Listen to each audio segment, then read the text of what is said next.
Feng Shui sa everyday life.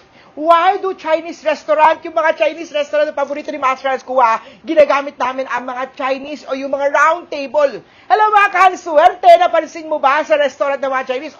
Yung mga table ng mga Chinese family. Kadalasan ginagamit namin ang bilog na lamesa. Pero bakit nga ba? Hindi ito basta lang aksidente sa tradisyon ng mga Chinese.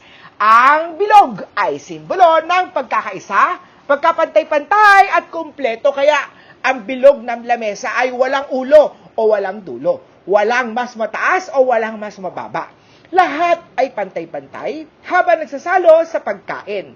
Alam nyo ba, ang mga bilog, round table, ay practical din. Mas madali na magbahagi ng pagkain. Mas madaling mag-usap-usap. Kaya naman, maraming pagtitipon ng pamilya at negosyo ang bilog na mesa. Ito also ay yung mga round table ay nagsisimbolo also ng pagkakaisa, ng magandang samahan. Sa mga susunod naman na makikita natin ng mga bilog na lamesa sa Chinese family, pag pumunta sa bahay ni Master Hans Kua, sa Chinese restaurant, alam mo na, ito ay higit pa sa disenyo. May feng shui symbol yan.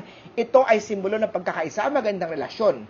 Makakanswerte ako si Master Hans Kua bago lumipat sa bahay o bago bumili ng mga tables, mga chairs, mga kama, mga furniture sa bahay, sa opisina man. Importante na magpa-feng shui kay Master Hans Kua.